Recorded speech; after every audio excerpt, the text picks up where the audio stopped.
লেখিকা অনিন্দিতার জীবনযুদ্ধ। মাধ্যমিকে অঙ্কে যেন কত পেয়েছিলি বাপি? মেয়ের ঠোঁটে ব্যঙ্গের হাসি শতদ্রুর নজর এড়ায় না। অবশ্য পড়তে তো গ্রামের স্কুলে, অর্ধেক ছাত্র পাশই করতো না। পাশ করেছিলে এই অনেক, কত আর পাবে? ভালো নম্বর পেলে কি আর? মুখটা ম্লান হয়ে যায় শতদ্রুর। বলতে ইচ্ছে হয়, ভালো রেজাল্ট শুধু নয়, একজন মানুষের সফলতার নেপথ্যে আরো অনেক কারণ থাকে। জীবন যুদ্ধে না ঝাঁপালে জানা যায় না পরিস্থিতি মানুষকে কিভাবে চালিত করে।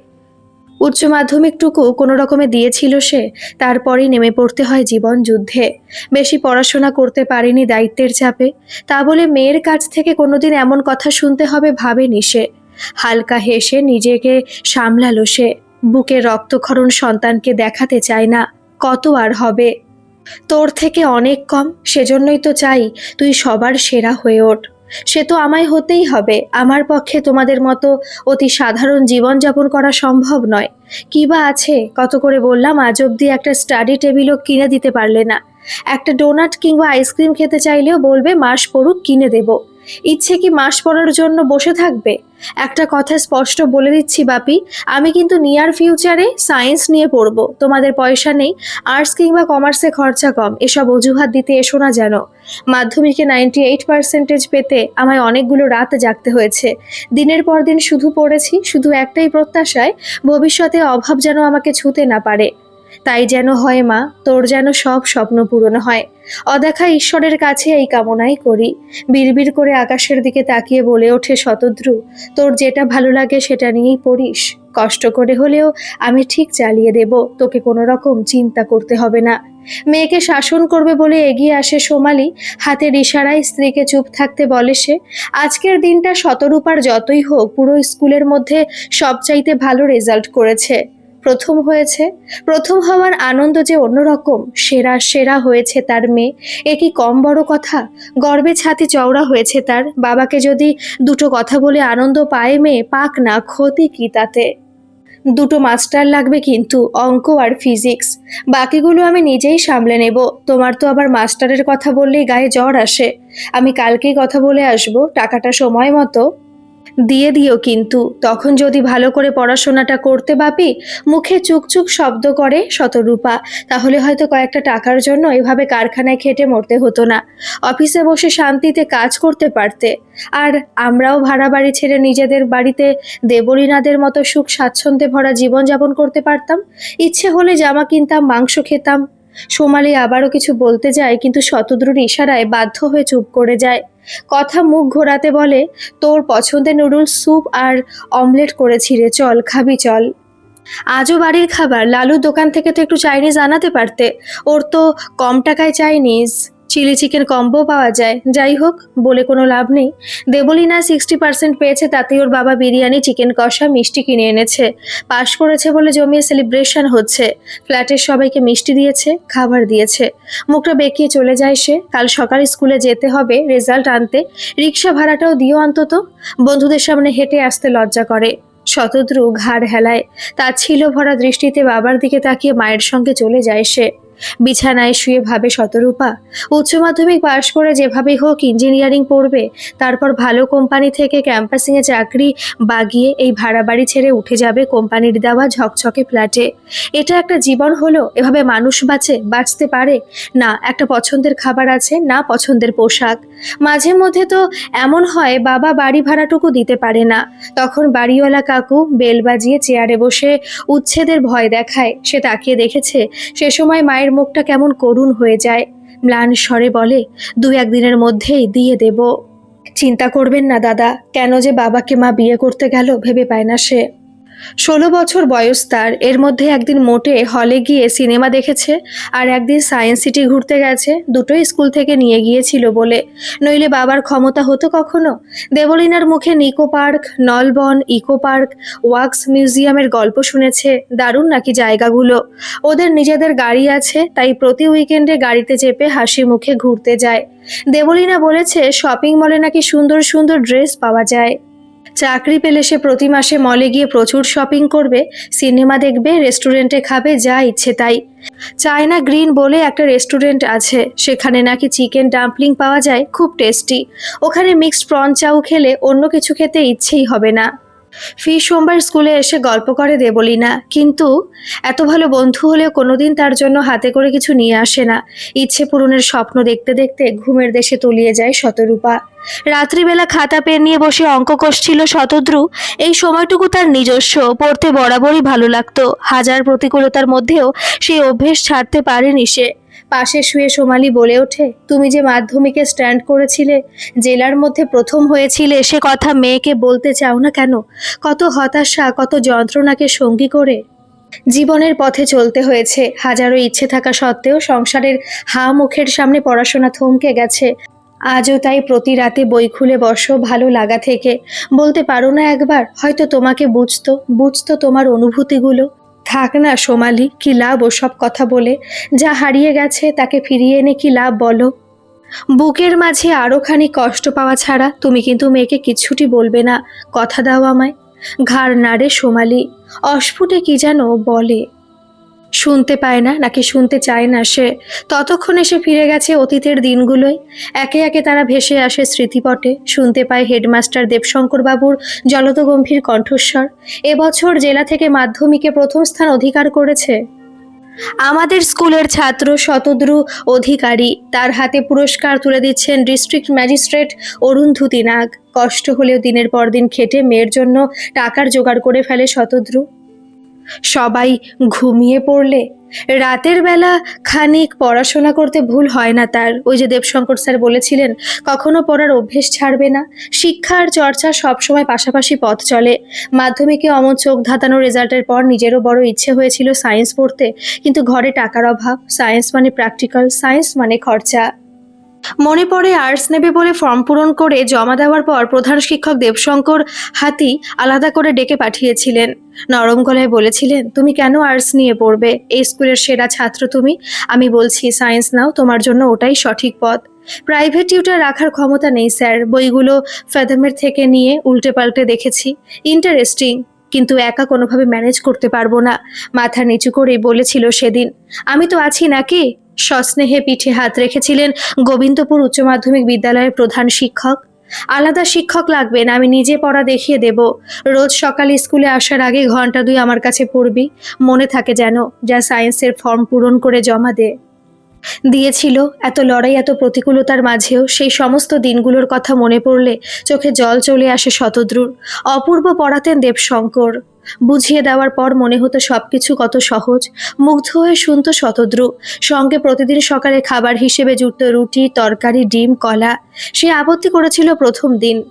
একে তো গুরু প্রণামী কিছু দেওয়ার ক্ষমতা নেই, তার ওপর কিনা জলদগম্ভীর স্বরের দাবরানি খেয়ে আর কিছু বলার সাহস হয়নি।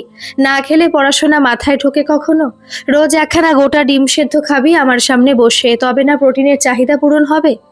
জয়েন্টের রেজাল্ট যেদিন বেরোলো সেদিন শতদ্রুকে জড়িয়ে ধরে উত্তেজনায় কেঁদে ফেলেছিলেন দেবশঙ্কর।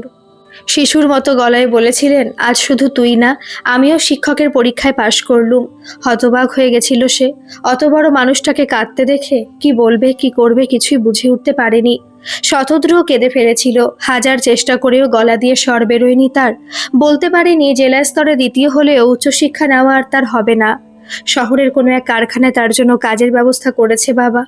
সংসার গাড়ি টেনে নিয়ে যাওয়া বাবার পক্ষে একার সম্ভব হচ্ছে না। স্যারকে না জানিয়ে রাতের অন্ধকারে শহর ছেড়েছিল শতদ্রু। তারপর একদিন দুদিন করতে করতে কতদিন কেটে গেল। বিয়ে হলো সোমালির সঙ্গে, শতরূপা হলো, এখন সে মেয়েও মাধ্যমিক দিল। মাঝে মধ্যে মনে হয় এই ইট কাঠ পাথরের শহরে জীবন ধারণের চিন্তা তাকে পুরো গ্রাস করে নিয়েছে। তবু গভীর অন্ধকারে ঘ্রাণে আসে মাটির সোদা গন্ধ। চোখে ভেসে ওঠে এক টুকরো নির্মল শৈশবের গপ্প। গ্রাম আজও বেঁচে আছে শতদ্রুর হৃদয়ে। ফার্স্ট সেমিস্টারের রেজাল্ট আশানুরূপ হলো না শতরূপার। যদিও সারাদিন রাত পড়াশোনা করে পজিশন ধরে রেখেছে সে, তবুও যেমনটা চেয়েছিল তেমন মনের মতো রেজাল্ট হলো কই। মিডিওকার হয়েও দেবলীনা সায়েন্স নিয়েছিল, কিন্তু সাবজেক্টগুলোকে কিছুতেই বাগ বানাতে পারছে না। দুই বন্ধুতে আলোচনা হচ্ছিল। আজ দেবলীনা রেজাল্ট নিয়েই চলে এসেছে বন্ধুর বাড়ি। জানে বাড়িতে গেলে হয়তো এতগুলো টাকা দিয়ে রেবতী ম্যাডাম আর অজিত স্যারের কাছে পড়ছি, কিন্তু সাবজেক্টগুলো কেন যে কিছুতেই বাগ মানছে না বলতে পারিস? বলে ওঠে দেবলীনা। আমি তো ফিজিক্সে পাশ নম্বরটাও, বাবা যে অফিস থেকে ফিরলে কি বলবে কি করবে ভেবেই ভয় লাগছে। ঠিকই বলেছিস রে, ঘাড় নেড়ে সায় দেয় শতরূপা। Rebati madam optics R optical ইনস্ট্রুমেন্টসটা বোঝালেন সেদিন, কিন্তু ক্লিয়ার ভিশন পেলাম না। প্রশ্নগুলোর উত্তরও দিলেন না ঠিক মতো। অজিত স্যার তো আরও এক কাঠি উপরে, ম্যাট্রিক্স চ্যাপ্টারের কয়েকটা জটিল প্রবলেম বুঝিয়ে দিতে বলেছিলাম। বিরক্ত মুখে কি বললেন জানিস? দেবলীনা বন্ধুর মুখের দিকে চোখ তুলে তাকালো, মুখে কিছু বলল না। অজিত স্যারের খুব টাকার লোভ, নির্ঘাত এক্সট্রা টাকা চেয়েছে। দিস তো মোটে ওই কটা টাকা, ওতে এত কিছু হয় না বুঝলি। এক্সট্রা শিখতে হলে এক্সট্রা টাকাও দিতে হয়।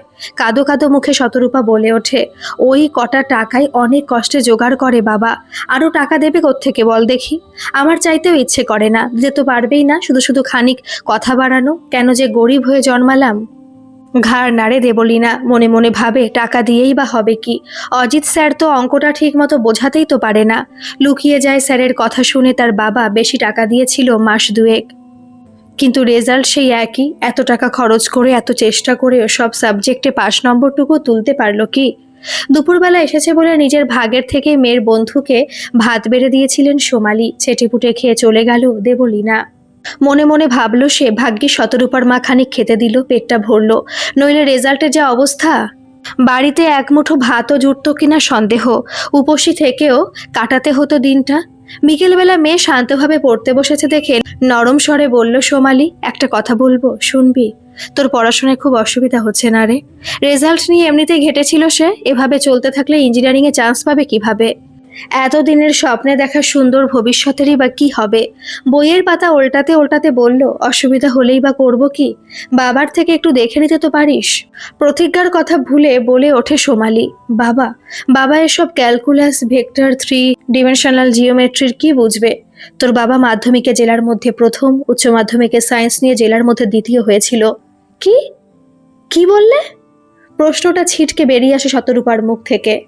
তুমি কি বলছো? তুমি নিজে জানো? নিঃশব্দে রেজাল্ট, প্রাইজ, সার্টিফিকেটগুলো নিয়ে আসে সোমালি। সেদিকে তাকিয়ে হতভম্ব হয়ে যায় শতরূপা। এত মেধাবী মানুষটাকে এতদিন ধরে এত কথা শুনিয়েছে সে। এতদিন বাদে চোখ ভরে জল আসে তার। আর সন্ধে থেকে আমি বাবার কাছে পড়া শুরু করব, পরের সেমিস্টারে যে আমায় সেরা হতেই হবে। তুমি এতদিন আমায় বলনি কেন? না জেনে মানুষটাকে ওইভাবে। তোর বাবার বারণ ছিল বলে কি বা লাভ হলো আমার? নিজের অপারগতা কাটিয়ে বেরোতে পারলাম কই? বাবা কি আমায় পড়াতে রাজি হবে মা? আমি যে বাবাকে কতদিন কত উল্টোপাল্টা কথা, কেন এমন করলাম মা, কেন এমন করলাম? মেয়ে যখন নিজে থেকে তার কাছে পড়তে চাইলো, অবাক হয়ে সোমালির দিকে তাকিয়ে রইল শতদ্রু। আমি সব জানি, মা আমাকে সব বলেছে। তুমিই আমায় পড়াও বাপি, আমি ঠিক জানি তোমার সাহায্য পেলে স্বপ্ন পূরণের পথে আরও এক ধাপ সহজেই এগিয়ে যেতে পারবো। চোখে জল চলে আসে শতদ্রুর। এতদিন মেয়ের এত সুকঠিন অপমানের পরও যে চোখ জোড়া কঠোর অনুশাসন মেনে কঠিন ছিল, আজ একটা নরম কথায় চোখ ভরে আসে তার। রাতের খাবার তাড়াতাড়ি খেয়ে নিয়ে মেয়ের বইগুলো নিয়ে বসে। নিজের পড়ার সময়টা সে মেয়েকে দিতে শুরু করে। অবাক হয়ে দেখে শতরূপা কঠিন সব প্রবলেমও বাবার ছোঁয়ায় কেমন সহজ হয়ে যাচ্ছে। কিন্তু সিলেবাসের কিছু জিনিস যে শতদ্রুরও অজানা, কি হবে সেগুলো? বই নিয়ে বোঝার চেষ্টা করে সে, কিন্তু কম সময়ের মধ্যে অত জটিল জিনিস বোঝা একটু অসুবিধাই হয় তার জন্য। কিন্তু ঈশ্বর নিজে যখন ব্যবস্থা করেন তখন ঠিক স্বপ্ন পূরণ হয়েই যায়। বহু কষ্টে জমানো টাকা সোমালি তুলে দেয় মেয়ের হাতে। একটা কম দামি ট্যাব আসে বাড়িতে। শতরূপার সঙ্গে শতদ্রু লেগে পড়ে জ্ঞান অন্বেষণে। ধীরে ধীরে কনসেপ্টের গভীরে ঢুকে যায় সে। কঠিন বিষয়গুলো আরও ভালো লাগতে শুরু করে। ভালো লাগা থেকে ভালোবাসা জন্মায়, সেই সঙ্গে বাবার সঙ্গে সম্পর্কটা স্বাভাবিক হয়ে আসে। তাচ্ছিল্য বদলায় শ্রদ্ধায়। দ্বিতীয় সেমিস্টারের শতরূপার রেজাল্ট দেখে স্কুলের দিদিমণিরাও চমকে ওঠেন। বড় দিদিমণি আলাদা করে নিজের ঘরে ডেকে পাঠান শতরূপাকে। মাথায় হাত রেখে এসে বলেন, যেভাবে পড়ছো ওভাবেই চালিয়ে যাও। ফাইনাল সেমিস্টারে আমাদের স্কুলের সেরা হওয়া কেউ আটকাতে পারবে না। তোমার সাফল্যে গর্বিত হব আমরা। আরও অনেক মনোযোগ দিতে হবে তোমায়, অনেক বেশি পড়তে হবে। কোনো অসুবিধা হলে আমায় জানাবে। ক্ষমতা মধ্যে হলে সব রকম সাহায্য পাবে। তোমার উজ্জ্বল সাফল্যের অপেক্ষায় রইলাম। কে পড়াচ্ছে রে তোকে? প্রিয় বন্ধু দেবলীনা কাছে ঘেঁষে এসে জিজ্ঞেস করে। এবারে অনেক কষ্টে টাইটুয়ে পাশ করেছে সে। বাকিরাও ঘিরে ধরে তাকে। বল বল, আমাদেরও বল, এত ভালো রেজাল্টের রহস্য কি? তুই তো কোনো স্যারের কাছেও পড়িস না, একা একা এভাবে? বাবা পড়াই রে, আমার পার্সোনাল টিউটর। মসৃণ হেসে বলে শতরূপা। আর কোনো টিচারের প্রয়োজন নেই আমার, এত ভালোভাবে বাবা আমায় সবকিছু বুঝিয়ে দেয়, তোরা জাস্ট ভাবতে পারবি না। অবাক হয়ে দেবলীনা বলে, তুই তো বলিস তোর বাবা কারখানায় কাজ করে, উচ্চ মাধ্যমিক পাশ মাত্র, সে তোকে এত কঠিন কঠিন বিষয় কিভাবে সহজ করে বুঝিয়ে দিতে পারে? বাবা কখনো বলেনি রে, তাই জানতেও পারিনি। সেই সময় জেলার মধ্যে বাবা মাধ্যমিকে প্রথম, উচ্চ মাধ্যমিকে দ্বিতীয় হয়েছিল। এত সুন্দর করে বুঝিয়ে দেয় না, কি বলবো। আমার তো এখন পড়ার সময়টাকে সবচাইতে ইন্টারেস্টিং বোধ হয়। ফিজিক্স, অঙ্কের জটিল প্রবলেমগুলো জলের মতো সোজা লাগে। দিন তিনেক পর খুশি মনে স্কুল থেকে ফিরেছে শতরূপা। খিদে পেটে মেয়ে খাবে বলে গরম গরম পরোটা ভাজছিল সোমালি। হেসে বলল, দাঁড়া তোর বাবাকেও দিয়ে আসি, লোকটা পরোটা খেতে ভারী ভালোবাসে। জানিস তো আজ তোর বাবার ডে অফ। দুপুরবেলা দেবলীনা এসেছিল, সঙ্গে আরো দুটো মেয়ে। দেবলীনার নাম শুনে একটু সতর্ক হলো শতরূপা। আজকাল কথায় কথায় তার বাবার বিষয়ে জানতে চায়, কিভাবে পড়ায়, অঙ্ক কষাতে কতটা সময় নেয়, এক্সাম পেপার রেডি করে তাকে টাইম ধরে কষতে দেয় কিনা ইত্যাদি নানা কথা খুঁটিয়ে খুঁটিয়ে জেনে নিতে চায় শতরূপা কিভাবে পড়ছে, কি কি সাবজেক্ট কতখানি তৈরি করছে। অথচ নিজে যে দুটো স্যারের কাছে পড়ে সে খবর কে রাখে? জিজ্ঞেস করলে কিছু বলতেই চায় না। বলেছিল অন্তত যদি নোটস আর সাজেশনগুলো শেয়ার করে, কিন্তু করলে তো নানা বাহানায় খালি এড়িয়ে যায়। এখন সে বুঝতে পারে দেবলীনা তাদের পরিবারের মধ্যে ভাঙন তৈরি করতে চেয়েছে শুধু। সে সময় সফল হলেও আর কিছুতেই তার পাতা ফাঁদে সে পা দেবে না। তেকোনা পরোটা ছিঁড়ে মুখে পুরে বলল, কি বলতে এসেছিল ওরা? বিকেলেই তো আসতে পারতো, আমি যখন থাকি। আরে তোর কাছে নয়, ওরা এসেছিল তোর বাবার কাছে। সোমালির হাসিটা আরো চওড়া হয়। ওরা চায় তোর বাবার কাছে পড়তে, পার সাবজেক্ট 1000 টাকা করে দেবে বলেছে। এতদিনে বোধহয় তোর বাবার প্রতিভা স্বীকৃতি পাবে। বুকটা কেঁপে ওঠে শতরূপার। দেবলীনার কথা শোনার পর থেকে এই আশঙ্কাই করছিল সে। সামান্য থেমে বলে, বাবা রাজি হয়নি নিশ্চয়ই? কেন রাজি হবে না? মেয়ের কথা শুনে সোমালি বেশ অবাক হয়। সংসারে এত টানাটানি, 3টে মেয়ে পড়লে 6000 টাকা নগদ হাতে আসবে, কেউ ছাড়ে নাকি? তোর বাবা তো শুনে খুশি হয়েছে। তুমি বুঝবে না। বলতে বলতে শতরূপা দেখলো থালা হাতে নিয়ে শতদ্রু ঘরে ঢুকছে। তুমি কেন রাজি হলে বাপি? ওরাও তো আমার মতো সব বিষয়ে যোগ্য হয়ে যাবে, তখন আমি নিজের জায়গা ধরে রাখবো কিভাবে? শিক্ষা যত ছড়িয়ে দেবে 4 গুণ হয়ে তা তোমার কাছে ফেরত আসবে। তোমার মগজ যা, তার ক্ষমতা কেউ নিতে পারবে না। আর ওরাও যদি ভালো রেজাল্ট করে তাহলে তো আরও আনন্দের। ওদের জন্য তোমার গর্বিত হওয়া উচিত। ওরা তো তোমার বন্ধুই হয়। মনে রাখবে, শেখানোর মধ্যে দিয়ে শিক্ষার আলো ছড়িয়ে পড়ে দিকে দিকে। একজন শিক্ষকের প্রথম এবং প্রধান কাজ শিক্ষার আলো ছড়িয়ে দেওয়া। এত কথার জাল বোনা কোনো কালেই ভালো লাগে না শতরূপার। তার খালি মনে হতে থাকে, বাবার শিক্ষায় বলিয়ান হয়ে ওরা যদি তাকে হারিয়ে দেয়, কেড়ে নেয় তার পজিশন, সেরার মুকুট যদি ওঠে অন্যের মাথায়। গভীর রাত অবধি চিন্তা ভাবনা করে সে, কিছুতেই বাবার সিদ্ধান্তের সঙ্গে সহমত হতে পারে না। প্রথম দিন পড়ার শেষে উচ্ছ্বসিত হয়ে ওঠে দেবলীনা। হেসে বলে, কি সুন্দর বোঝান রে কাকু, তুই খুব লাকি রে রূপ। এমন একজন শিক্ষক তোর বাড়িতেই আছেন, চাইলেই যে কোনো সমস্যার সমাধান জেনে নিতে পারিস, বুঝে নিতে পারিস। তোমরাও পারবে। অসুবিধা হলে হাতে সময় নিয়ে চলে আসবে, বুঝিয়ে দেব আমি, হেসে বলেন শতদ্রু। খারাপ লাগলেও মেনে নিতে হয়, মানিয়ে নিতে হয় শতরূপাকে। ধীরে ধীরে শতদ্রুর ছাত্রী সংখ্যা বাড়তে থাকে, কিন্তু তার মধ্যেও নিয়ম করে মেয়েকে পড়াশোনা বুঝিয়ে দেয় শতদ্রু। বরং নিয়মিত পালিশে তার মেধা আরও ধারালো হয়ে ওঠে। সে বোঝে কেন বাবা বলেছিল জ্ঞানের আলো সবার মধ্যে ছড়িয়ে দিতে হয়, তবেই সেই আলো পথ দেখানোর উপযুক্ত হয়ে ওঠে। লাস্ট সেমিস্টারে দারুণ রেজাল্ট করে শতরূপা। জয়েন্টের ফলাফল দুর্দান্ত। দেবলীনা, নিকিতা, সৌমিরাও পিছিয়ে থাকে না, সবাই যথেষ্ট ভালো ফলাফল করে। রাতারাতি স্কুলের নাম আলোয় উঠে আসে। শতরূপার বাড়িতে মিডিয়া আসে। ক্যামেরা জুম করে দাঁড়িয়ে থাকা ক্যামেরাম্যানের সামনে মেকআপ করা সুন্দরী সাংবাদিক জানতে চান, এত সাধারণ জীবনযাপন করে ভাড়া বাড়িতে থেকেও এই সেরা রেজাল্টের রহস্য কি? ভবিষ্যতে কি নিয়ে পড়তে চায় শতরূপা? হেসে বলে সে, ফিজিক্স নিয়ে উচ্চশিক্ষার ময়দানে অবতীর্ণ হবে। ভবিষ্যতে শিক্ষকতাকেই বেছে নেবে পেশা হিসেবে। বাবার দেখানো পথে অনুসরণ করবে সে, হয়ে উঠবে মানুষ গড়ার কারিগর। আপনার বাবা শিক্ষক? তবে যে শুনেছিলাম কারখানার শ্রমিক, ধেয়ে আসে প্রশ্ন। পেশায় উনি কারখানার শ্রমিক হলেও নেশায় একজন শিক্ষক, মানুষ গড়ার কারিগর। আমার এই রেজাল্টের নেপথ্যে কিন্তু বাবারই অবদান। মিডিয়ার সামনে বিন্দুমাত্র দ্বিধা না করে বলে যায় কিভাবে সে সময়ের উজ্জ্বল ছাত্র হওয়া সত্ত্বেও অর্থের অভাবে বাবার পড়াশোনা মাঝপথে থেমে যায়, কারখানায় সাধারণ শ্রমিকের কাজ নিতে বাধ্য হয়।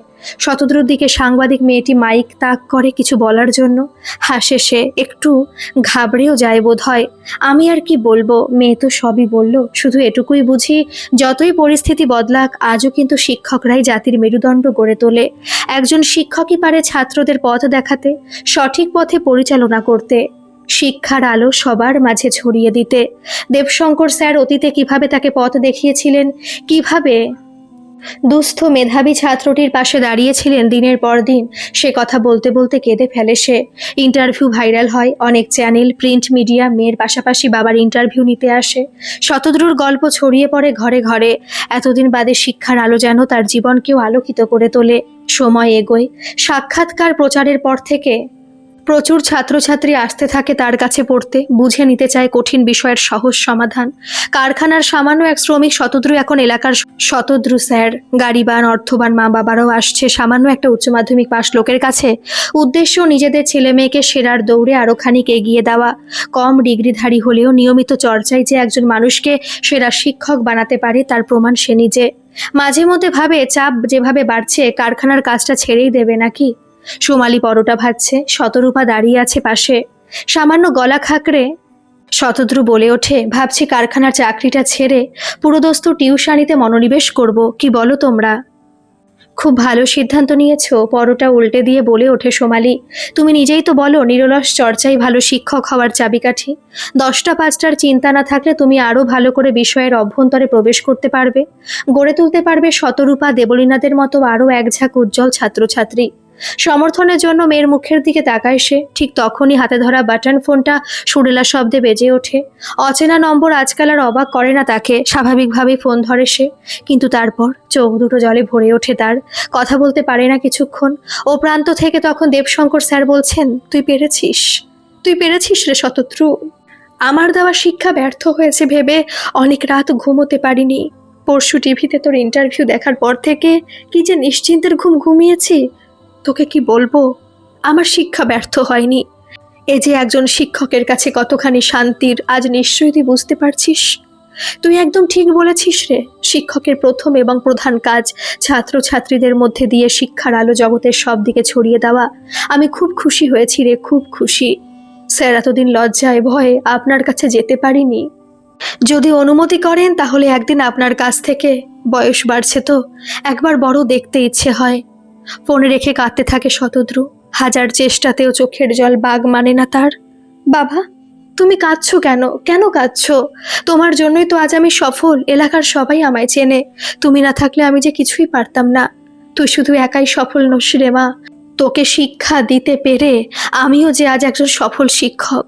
মেয়েকে বুকে জড়িয়ে ধরে সে। জানিস কে আজ ফোন করেছিল? দেবশঙ্কর স্যার, যার শিক্ষা সেদিন আমাকে বিজ্ঞানকে ভালোবাসতে শিখিয়েছিল। আজও আমি তার দেখানো পথেই চলছি। তুই শুধু আমার সম্মানই ফিরিয়ে দিসনি, ফিরিয়ে দিয়েছিস আমার অতীত, আমার কৈশোরের মেঠো দিনগুলোর স্বাদ। ফিরিয়ে দিয়েছিস আমার হারিয়ে যাওয়া স্যারকে। স্যারের গলার স্বরে কৈশোরের সেই আমির স্নেহ স্পর্শ পেয়েছি। আজ আমি পূর্ণ। গল্পটি কেমন লাগলো অবশ্যই কমেন্ট করে জানাবেন, আর ভালো লাগলে একটা সাবস্ক্রাইব করে আমার পাশে থাকবেন। ধন্যবাদ।